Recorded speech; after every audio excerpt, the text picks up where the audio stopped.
بسم اللہ الرحمن الرحیم۔ سیاست کے بارے میں گفتگو کریں گے۔ سیاست کسے کہتے ہیں، اس کی حیثیت، اہمیت اور افادیت کے بارے میں قرآن کیا کہتا ہے۔ سیاست عربی زبان میں ملکی معاملات کی تدبیر و انتظام اور نگہداشت کرنے کو کہتے ہیں۔ اصول حکمرانی کو بھی کہتے ہیں۔ السائس عربی میں اس آدمی کو کہتے ہیں جو جانوروں کو سداتا ہے، خصوصاً گھوڑے کو، پھر سدا کر اس کو سنبھالتا بھی ہے اور اس کو ایک ڈائریکشن بھی دیتا ہے، ایک راستہ بھی دیتا ہے، اور اس کا ہدف بھی اس کو بتاتا ہے اور اس ہدف تک اس کو پہنچاتا بھی ہے۔ اگر آپ نے دیکھا نا جو خصوصاً گھوڑ دوڑ میں السائس، اور اس کے بارے میں حدیث امام بخاری نے روایت کی ہے 3455 نمبر، اور امام مسلم نے روایت کی ہے 1842، حضرت ابو ہریرہ رضی اللہ تعالیٰ عنہ سے۔ آپ صلی اللہ علیہ وسلم نے فرمایا کانت بنو اسرائیل تسوسہم الانبیاء، بنی اسرائیل کی سیاست ان کے نبی کرتے تھے۔ تو معلوم ہوا کہ یہ جو سیاست ہے نا، جس کو ہم ایک بری چیز سمجھتے ہیں، یہ بری چیز نہیں ہے۔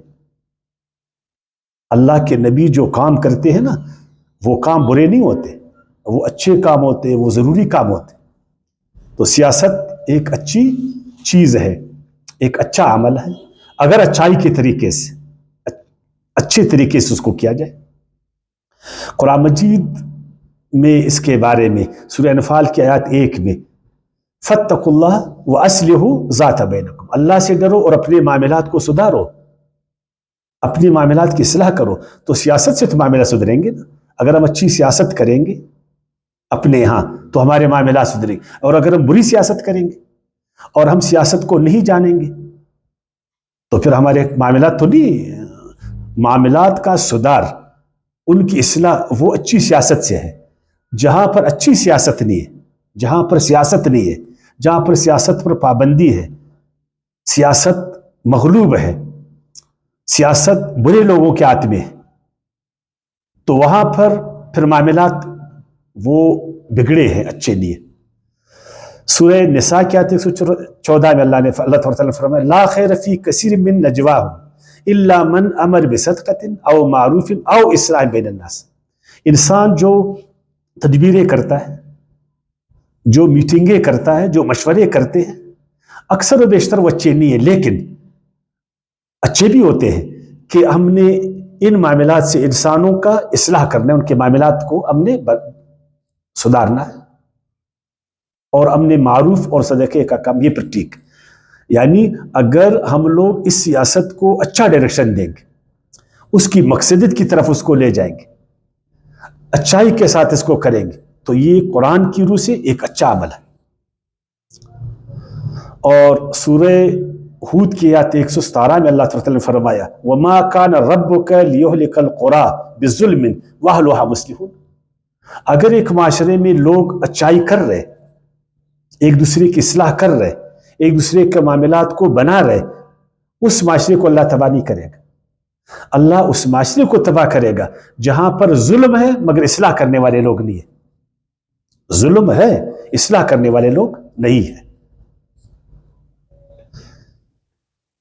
دوسری بات، جو سیاست ہے یہ ایک طبقاتی عمل نہیں ہے کہ اس پر ایک طبقے کا اجارہ داری ہے، کہ ایک طبقہ خواہ مخواہ وہ سیاستدان بنے گا اور وہی معاملات کو سنبھالے گا، نہیں، اس میں سب عوام شریک، یاد رکھنا، سب عوام شریک۔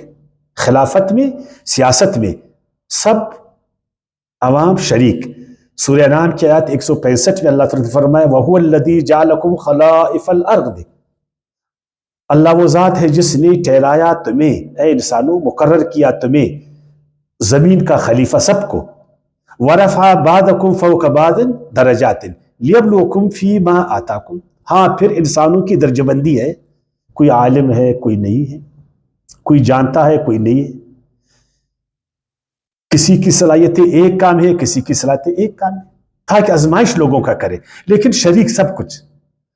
اور جو جس کام کو جانتا ہے اسی کام میں اس کو آگے بڑھا جائے اپنے باہمی مشورے سے. تو یہ جو ہمارے ہاں بادشاہت کی بات چلتی ہے کہ ایک خاندان یہ اس کا حق ہے کہ وہ لوگوں پر بادشاہی کرے، ایک طبقے کا حق ہے کہ وہ لوگوں پر بادشاہی کرے، اور اس کو مذہبی پیشوا بھی زیادہ شہرت دیتے کہ ہاں واقعی ایسا ہی ہے. تو اس آیات میں اللہ نے فرمایا کہ جو سیاست ہے، جو ملکی معاملات ہے، اس میں سب شریک ہے برابر کی. پھر وہ اپنے مشورے سے جس کو چاہے اپنا امیر بنائے اور جس کو چاہے اس کو معزول کرے. ملتی کیسے ہے یہ، کس طرح؟ تو سورہ بقرہ کی آیات 124 میں وَإِذَا ابْتَلَىٰ إِبْرَاهِيمَ رَبُّهُ بِكَلِمَاتٍ فَأَتَمَّهُنَّ قَالَ إِنِّي جَاعِلُكَ لِلنَّاسِ إِمَامًا. یہ آزمائش سے ملتی ہے، پلیٹ میں کسی کو نہیں ملتی، کارکردگی سے ملتی ہے. ابراہیم علیہ السلام نے اپنی کارکردگی دکھائی اللہ کو، اپنا خلوص اللہ کے سامنے رکھا. اللہ نے جن چیزوں میں حضرت ابراہیم کو آزمایا، ان آزمائشوں میں ابراہیم علیہ السلام پاس ہوئے تو اللہ نے اس کو امام بنایا. ہم نے بھی سیاست میں ان لوگوں کو آگے کرنا ہے جو آزمائشوں سے گزرے ہیں، جن کا ایک کردار ہے، ایک ساکھ ہے، ایک معاملے کو جانتے ہیں. قال وبذریتی قال لا ینال عہد الظالمین. ابراہیم علیہ السلام نے بولا اے اللہ میرے بچوں کو بھی امام بنا دے. اللہ نے فرمایا نہیں، جو ظالم ہوگا اس کو میں نہیں بناؤں گا. تو ظالم آدمی کو حق نہیں ہے کہ وہ معاشرے میں امام بن جائے اور معاشرے کا جو واک اختیار اپنے ہاتھ میں رکھے. وہ تو پھر اللہ کی زمین کو ظلم سے بھر دے گا، معاشرے کو خراب کرے گا. جو عادل لوگ ہیں، ظالم نہیں، عادل لوگ، یہ ان کا حق ہے کہ ان کو یہ چیز ملے. اور آدم علیہ السلام کے حوالے سے ہم لوگوں نے پڑھا تھا سورہ بقرہ کی آیات 30 اور 33 میں. فرشتوں نے کہا یا اللہ ہمیں بنا دو خلیفہ، یا ہمیں بنا، یا انہوں نے چاہت ظاہر کی، یا انہوں نے کہا کہ آدم کو کیوں بناتے ہو. لیکن فرمایا کہ آدم علم میں زیادہ ہے. آدم جو ہے ہر چیز کا علم رکھتا ہے. جو لوگ سیاست کے امور کو نہیں جانتے ہو، اصول حکمرانی کو نہیں جانتے ہو، ملکی معاملات کو نہیں جانتے ہو، عوام کا ان کے ساتھ کوئی تعلق نہ ہو، عوام کی رائے اس میں شریک نہ ہو، عوام کا مفاد تو کیا اس کو آپ بنا سکتے؟ نہیں. طالوت علیہ السلام کے حوالے سے جب اللہ تعالیٰ نے اس کو بنایا اور دوسروں کو نہیں بنایا تو انہوں نے کہا کیوں ہمیں نہیں بنایا گیا اور طالوت کو کیوں بنایا گیا؟ تو فرمایا سورہ بقرہ کی آیت 247 میں قال ان اللہ اصطفاہ علیکم وزادہ بسطا فی العلم والجسم. اس لیے طالوت کو اللہ نے امیر بنایا کہ وہ طاقت میں بھی زیادہ ہے اور علم میں بھی زیادہ ہے. اگر ایک حاکم، اس کو عوام کی طاقت نہیں ہے، عوام اس کے ساتھ نہیں ہے، آپ اس کو حاکم بناؤ گے تو یہ تو غلط ہے قرآن کی روح سے. جس کی طاقت کا منبع عوام ہے نا کسی بھی معاشرے میں، تو عوام اس کے ساتھ نہیں ہے، عوام کا اعتماد اس کو نہیں ہے اور آپ اس کو امیر بناتے تو غلط ہے. ایک کمزور آدمی کو، تو وہ کمزور آدمی پھر کیوں سیاست کرے گا؟ اور اسی طرح ایک آدمی کو علم نہیں ہے، وہ سیاسی امور کو نہیں جانتا، آپ اس کو مسلط کرتے، آپ اس کو آگے کرتے، یہ بھی غلط. اور یہ کہ جو یہ معاملہ ہوگا یہ باہمی مشاورت سے ہوگا، جمہوری طریقے سے ہوگا. اسلام میں آمیریت نہیں ہے، بادشاہت نہیں ہے، زور زبردستی نہیں ہے، آمیریت نہیں ہے، فسطاطیت نہیں ہے. اسلام میں مشاورت ہے، جمہوری طریقہ ہے. وَأَمْرُهُمْ شُورَىٰ بَيْنَهُمْ. مسلمانوں کے معاملات باہمی مشورے سے طے ہوتے. سورہ شورا آیات نمبر 38. وَشَاوِرْهُمْ فِي الْأَمْرِ. اے پیغمبر ان معاملات میں اپنی امت سے اس سے مشورہ کر. سورہ آل عمران آیات 159. اور کس کو امیر بنایا جائے؟ سورہ نساء کی آیت 58. ان اللہ یامرکم ان تؤدوا الامانات الی اہلھا. جو اہل ہے یہ امانت اس کو دے دو. خلافت، کسی کو امیر بنانا، یہ ایک امانت ہے، اس کو دے دو جو اس کی اہلیت رکھتا ہے. اس میں تعصب نہیں کرو. اگر اس میں تعصب کرو گے، اس میں عناد کرو گے، اس میں جہالت کا مظاہرہ کرو گے، اس میں جذبات کو کام میں لاؤ گے، پروپیگنڈوں سے متاثر ہو جاؤ گے اور ایک ناہل آدمی کو امیر بناؤ گے تو پھر وہ ناہلیت کا اظہار کرے گا جس کا نقصان تمام معاشرے کو ہوگا. یہ ایک غلط فہمی کا ازالہ کہ یہ اللہ پر منحصر ہے، جس کو بادشاہ بنائے جس کو نہیں بنائے، جس کو دھوبی کو اٹھا کر بادشاہ بنائے اور بادشاہ کو دھوبی بنائے، ہے نا. وہ سورہ آل عمران کی آیات 26 میں بھی علماء کرام اس میں بعض لوگ دلیل لاتے ہیں نا، مذہبی پیشوا. اور سورہ بقرہ کی آیات 248 میں، اور وہ جمعے کے دن خطبے میں آپ جو پڑھتے ہیں نا، والسلطان ذل اللہ فی الارض من اہانہ السلطان من اہانہ سلطان اللہ فی الارض اہانہ اللہ. سلطان زمین میں اللہ کا سایہ ہے، جو اس سائے کو ذلیل کرے گا اللہ اس کو ذلیل کرے گا، جو اس سائے کے نیچے ہوئے گا اس سائے کو اٹھائے گا اللہ اس کو اٹھائے گا. یہ قرآن کو نہ جاننے والے اس طرح کی باتیں کرتے، سیاق اور سباق سے ہٹا کر آیاتوں کو پیش کرتے. کیا صحابہ کرام رسالم جو قرآن کو بہت جانتے تھے بہترین، انہوں نے مشورہ نہیں کیا آپس میں؟ جو اسلام کا پہلا خلیفہ تھا کیا وہ باہمی مشورے سے امیر نہیں ہوا؟ اچھا، بادشاہی کے بارے میں تو قرآن مجید سورہ نمل کی آیت 34 میں بلقیس ملکہ سبا کے حوالے سے قالت، اس نے بولی ان الملوک اذا دخلوا قریۃ افسدوها وجعلوا عزت اہلها ذلۃ. یہ بادشاہ ایسے ہوتے ہیں جب کسی جگہ میں آتے ہیں تو اس کو خراب کر دیتے، شہروں کو برباد کر دیتے اور عزت مندوں کو ذلیل کرتے، ذلیلوں کو اوپر کرتے. بادشاہ اس کو کون پوچھتا ہے؟ وہ بے عزت کو اٹھا کر عزت دے، وہ عزت والے کو اٹھا کر ذلیل کر دے، اور وہ شہروں کو فساد سے بھر دے، اس کو کون پکڑ سکتا ہے؟ اس لیے بادشاہی ٹھیک نہیں ہے، بادشاہ ٹھیک نہیں ہے، امیریت ٹھیک نہیں ہے.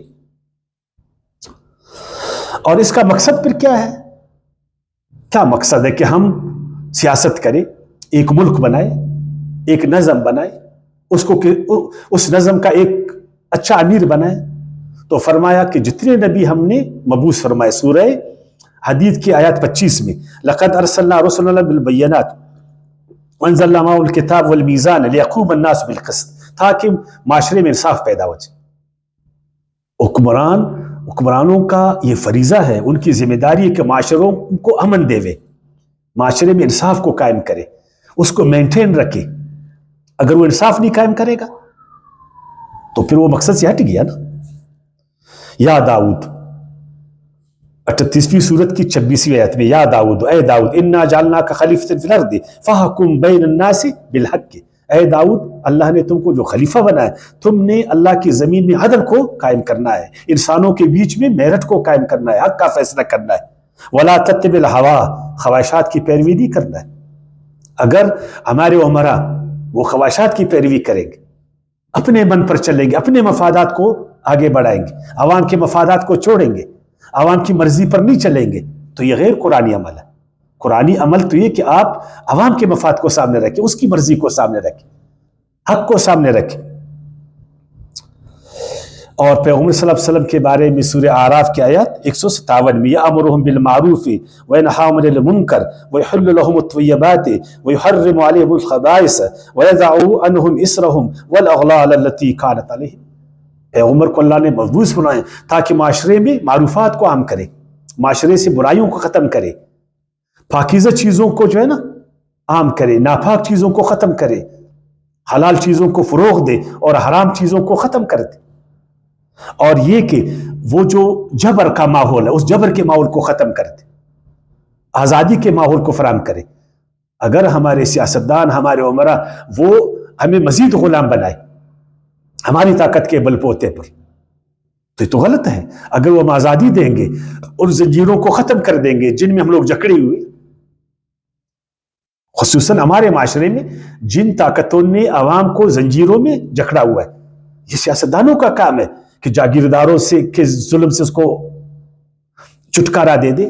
ایک مثال میں نے دیا. اور اس طرح جنہوں نے عوام کو اپنے جبر اور قہر کے جو ہے نا زنجیروں میں باندھا ہوا ہے، اس جبری ماحول سے اس کو نکال دیں. یہ سیاستدانوں کا کرنا کہ پھر ہم لوگ انہی کو آگے بڑھائے جو مزید ہم لوگوں کو جبر میں ڈالے، مزید ہم کو قید کر لے، مزید ہماری آزادیوں کو سلب کر دے.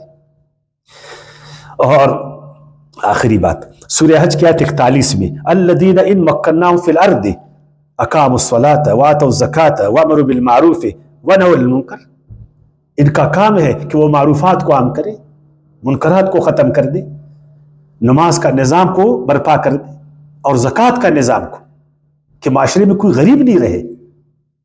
لیکن ہم لوگ انہی قارونوں کو، عمرا کو آگے بڑھاتے، ان کو امیر بناتے، وہ مزید عوام پر ٹیکسیں لگاتے، امیروں پر نہیں غریبوں پر، مزید ان کو چوستے ہیں، مزید ان کو نچوڑتے ہیں، غربت مزید بڑھ جاتی ہے۔ سیاست تو اس لیے آدمی کہ معیشت ترقی کرے، معیشت میں اعتدال پیدا ہو جائے، وہ جو بڑا بودھ ہے، فرق ہے، وہ ختم ہو جائے، جو بے سہارا ہے، کمزور ہے، ان کو سہارا ملے۔ اور فرمایا آخری بات، اگر ہم غلط سیاست کریں گے، انہی جابروں کو، انہی غلط لوگوں کو، انہی بد کرداروں کو، انہی جاہلوں کو اپنا امیر بنائیں گے، وہ امیر بنیں گے، یہی لوگ ملک پر حکمرانی کریں گے، تو پھر کیا ہوگا؟ سورہ بنی اسرائیل کی آیت 16 کو غور سے پڑھو مسلمانوں، خصوصاً میں نوجوانوں کو کہتا ہوں، مستقبل تم لوگوں کا ہے۔ وَإِذَا أَرَدْنَا أَن نُهْلِكَ قَرْيَةً أَمَرْنَا مُتْرَفِيهَا فَفَسَقُوا فِيهَا فَحَقَّ عَلَيْهَا الْقَوْلُ فَدَمَّرْنَاهَا تَدْمِيرًا۔ پھر یہ لوگ جو فاسقین ہیں نا، یہ جب ان کو ہم امیر بنائیں گے، جب یہ ملک کے امیر بنیں گے، تو اپنے فسق کو پھر جو ہے نا عام کریں گے، پھر یہ کرپشن کریں گے، یہ ظلم کریں گے، یہ بدماشیاں کریں گے، یہ قوم کو تفریق کریں گے، ملکی مفاد کے خلاف جائیں گے، عوام کے مفاد کے خلاف جائیں گے، سیاست کو اپنے پیٹ بھرنے کا ذریعہ بنائیں گے، اس سے دولت کمائیں گے، کرپشن کو، تو پھر وہ معاشرہ برباد ہو کر رہ جاتا ہے، برباد ہو کر رہ جاتے، اس طرح معاشرے برباد ہوتے۔ اچھے سیاستدان، اچھی سیاست یہ معاشرے کو آباد کرتا ہے، ترقی دیتے، اور بری سیاست، برے سیاستدان، برے حکمران وہ معاشرے کو برباد کر کے رکھ دیتے۔ زیادہ نہیں جاؤ، مغرب اور مشرق کا فرق آپ کے سامنے ہے، مغربی ممالک میں بھی سیاست ہو رہی ہے، مشرقی ممالک میں بھی سیاست ہو رہی ہے، ان کے سیاستدانوں نے اپنے معاشروں کو آباد کیا، ترقی دی، خوشحالی دی، آزادی دیا۔ ہمارے حکمرانوں نے، ہماری سیاست نے ہمارا بیڑا غرق کر دیا۔ آپ کے سامنے ہے، اگر اچھی ہم سیاست کریں گے قرآن کے مطابق، اپنے رسولوں کی سنت کے مطابق، اپنے صحابہ کی سنت کے مطابق، اور آج جو تجربے ہمارے سامنے، تو ہمارا ملک، ہماری معاشرت، ہم سارے آباد ہو جائیں گے، آزاد ہو جائیں گے، خوشحال ہو جائیں گے، امن آئے گی، خوشحالی آئے گی، قانون کی پاسداری آئے گا، آئین کا راج ہوئے گا، شریعت اور قرآن کا راج ہوئے گا، عوام کو عزت ملے گا۔ نہیں کریں گے اپنا نقصان کریں گے۔ وما علینا الا البلاغ۔